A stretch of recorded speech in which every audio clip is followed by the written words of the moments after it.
Yan na ang mga dagkong balita karong adlawa sa One Mindanao.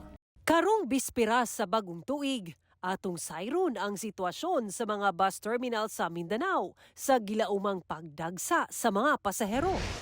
Kay bawal ang pabuto sa Davao City, mga mamaligyaay og turotot naglaray na sa kalsada.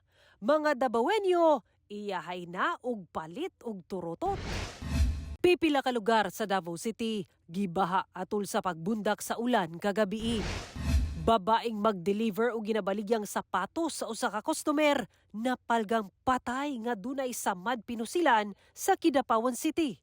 Biktima, posibleng gipusil sa ka-meet-up sumala sa kapulisan.